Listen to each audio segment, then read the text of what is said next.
ఇంట్లో కూర్చుని ఇంగ్లీష్ నేర్చుకోవాలనుకుంటున్నారా? అయితే వెంటనే మా స్పోకెన్ ఇంగ్లీష్ క్లాసెస్‌కి కాల్ చేయండి.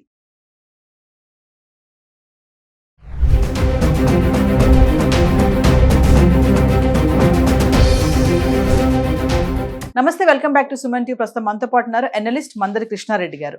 నమస్తే సార్. నమస్తే అమ్మా. సార్, విజయవాడలో యజమానిని చంపి పరారైన పని మనిషి, అంటే అతని తల్లి కోసం ఒక కేర్ టేకర్ కావాలని అడిగినప్పుడు 3 నెలల క్రితం జాయిన్ అయిందంట అనూష అనే అమ్మాయి. మరి సమయం చూసి అతను చంపేయడము, నగలు, డబ్బు తీసుకుని పరారైపోవడం, ఆమెతో పాటు బాయ్ ఫ్రెండ్ కూడా ఉన్నాడని చెప్పేసి చెప్తున్నారు. అంటే ఇది ఒక అవేర్నెస్గా కూడా మనం మాట్లాడుకోవచ్చు ఈ వీడియోని. ఈ మధ్య కాలంలో పని మనుషులు, అంటే అందరూ అలాంటి వాళ్ళు లేరు, కానీ కొంతమంది ఏంటంటే పని కోసమని బాగానే వస్తారు, తర్వాత ఎక్కడ ఏమున్నాయి ఏంటి అని గ్రహించడము, ఆ ఇంట్లో ముసలి వాళ్ళు ఉన్నారా, అంటే వాళ్ళకి శక్తి ఎంతవరకు ఉంది, వీళ్ళు తిరగబడే అవకాశం ఉంటుందా లేదా, ఇలాంటివన్నీ కూడా గమనించే వాళ్ళు ఉంటారు కదా సార్. ఒక్కసారి ఈ ఇన్సిడెంట్ తీసుకుంటే అవేర్నెస్గా ఏం చెప్తారు? చాలా చెప్పుకోవాల్సిన అవసరం ఉంది ఈ విషయం లోపల. ముఖ్యంగా పెద్దవాళ్ళకు సేవ చేయడానికి ఇవాళ ఉన్నటువంటి యువతరం ఒప్పుకోవడం లేదు. కోడళ్ళు కానీ, మనవరాళ్ళు కానీ, కూతుళ్ళు కానీ, అత్తగారులని కానీ, తల్లిగారిని కానీ, లేదా తండ్రిని కానీ, లేక మావగారిని కానీ, ఇటు పురుషుడైనా అటు స్త్రీలైనా సేవ చేసేందుకు సిద్ధపడటం లేదు. చిన్నప్పుడు మనకు అన్ని వాళ్ళయి మనం ఏదైతే అసహించుకుంటున్నామో ఇవాళ వాళ్ళు మలమూత్రాలు ఏదైనా పట్టం కానీ, మంచంలో పట్టం కానీ, లేకపోతే వాష్రూమ్ దాకా తీసుకెళ్లి వాళ్ళని కూర్చోబెట్టాల్సిన పరిస్థితి ఏర్పడితే దాన్ని అసహించుకోవడానికి సిద్ధపడుతున్నారు. కానీ చిన్నప్పుడు ఎన్నిసార్లు మనం అదే పని చేసి ఉంటే అసహించుకోకుండా నవ్వుతూ ఆ పని చేసి మూత్రం పోసిన పిల్లల్ని ముద్దు పెట్టుకునేటువంటి తల్లులు చాలామంది ఉన్నారు. అంటే తల్లి తండ్రి బిడ్డల కోసం ఎంత తాపత్రయపడతారో, ఎంత సేవ చేస్తారో, ఆ సేవ తీర్చుకోవడానికి భగవంతుడు ఒక అవకాశాన్ని వృద్ధులైనటువంటి తల్లిదండ్రుల రూపంలో కానీ, అత్తమామల రూపంలో కానీ మనకి ఇస్తాడు. దాన్ని మనం తీర్చుకోగలిగితే రుణం తీర్చుకోవడానికి ఒక అవకాశం దొరికినట్టే లెక్క. కానీ ఇవాళ ఉన్నటువంటి యువతరంలో 95% of the people they are not at all interested. అసలు అటువైపు చూడడానికే ఇష్టపడటం లేదు. అసలు అత్తమామ ఉంటేనే పెళ్లి చేసుకోమని చెప్పి పైపెచ్చు కండిషన్స్ పెట్టే పరిస్థితి ఏర్పడుతుంది. అప్పుడు ఏం చేయాలి? ఇంకొక మార్గం లేక ఏం చేస్తున్నారంటే కేర్ టేకర్స్ కోసం ప్రయత్నం చేస్తున్నారు. అసలు కేర్ టేకర్ ఎవరైనా దొరికితే చాలు, ఇంకా వాళ్ళ గురించి ఎంక్వైరీ చేయడం కానీ, పూర్వపరాలు తెలుసుకోవడం కానీ ఏమీ చేయకుండా గుడ్డిగా తీసుకొచ్చి పెట్టేస్తున్నారు. దొరకట్లేదు కాబట్టి ఇది చాలా భయంకరమైన విషయం. దొరకడం లేదు నిజమే, కానీ దొరికిన వాళ్ళు మనల్ని చంపేటువంటి అంతకులే దొరికితే మనకు మరి అది మరీ ఘోరమైన విషయం కదా. ఎవరైనా తీసుకున్నప్పుడు వాళ్ళ ఆధార్ కార్డుతో సహా తీసుకోవడం కానీ, గతంలో వాళ్ళు ఎక్కడ పనిచేశారు, ఎక్కడి నుంచి వచ్చారు, వాళ్ళ నేటివ్ ప్లేస్ ఏంటి, ఒక్కసారి ఎంక్వైరీ చేసి అక్కడ వాళ్ళకి ఎవరికైనా ఫోన్ చేసి మాట్లాడి, ఎందుకంటే మనకు పరిచయాలు ఉంటాయి, ఆ ఊళ్ళల్లో కూడా మన పరిచయాలు ఉండే అవకాశం ఉంటుంది. ఎవరో స్నేహితులకు, మనకు డైరెక్ట్ లేకపోయినా మన ఫ్రెండ్స్కి ఎవరికైనా ఉండే అవకాశం ఉంటుంది. కాబట్టి 10 మందికి ఫ్రెండ్స్కి చెప్పి ఆ ఊళ్ళో తెలిసిన వాళ్ళు ఎవరైనా ఉన్నారని తెలుసుకోండి, వీళ్ళ ఫ్యామిలీ గురించి, వీళ్ళ గురించి ఎంక్వైరీ చేయండి అనటం ఒకటి. ఇంతకుముందు గతంలో ఎక్కడెక్కడ పనిచేశారో వాళ్ళకు ఫోన్లు చేసి తెలుసుకోవడం ఒకటి.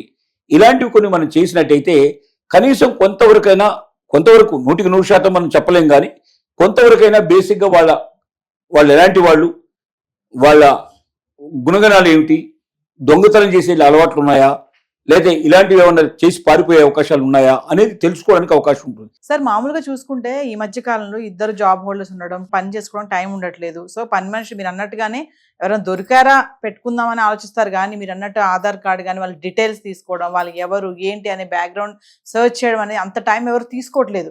అంటే ఇప్పుడు ఇలాంటి ఇన్సిడెంట్స్ వల్ల చూస్తే ఖచ్చితంగా వాళ్ళ ఆధార్ కార్డు ఇవన్నీ తీసుకోవాలంటారా? 100% తీసుకోవాలి. ఎందుకంటే అవన్నీ ఉంటే కొంచెం భయం ఉంటుంది వాళ్ళకి.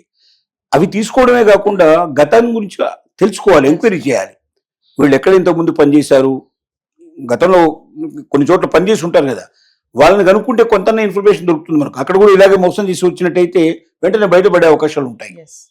రెండోది, వీళ్ళ ఊరేమిటి, వీళ్ళు ఏ ఊరు నుంచి వచ్చారు, వీళ్ళ పెరుగుదల ఎలా ఉంది, వీళ్ళ తల్లిదండ్రులు ఎవరు, కొంత ఇన్ఫర్మేషన్ మనం తీసుకోవాలి. ఆ ఊళ్ళలో ఎవరైనా తెలిసిన వాళ్ళు ఉంటే ఎంక్వైరీ చేస్తే చాలా బాగుంటుంది. ఇలాంటివన్నీ మనకు అవసరం. ఇంకోటి, దీన్ని సప్లై చేసే వాళ్ళు ఉంటారు.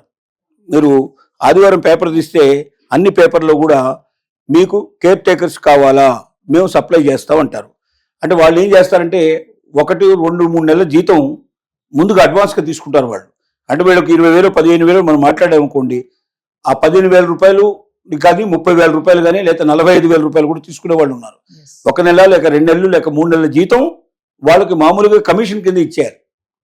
వాళ్ళు వీళ్ళ జీతం వీళ్ళకి ఇచ్చేయాల్సిందే, వాళ్ళకి అదనంగా ఇవ్వాలి.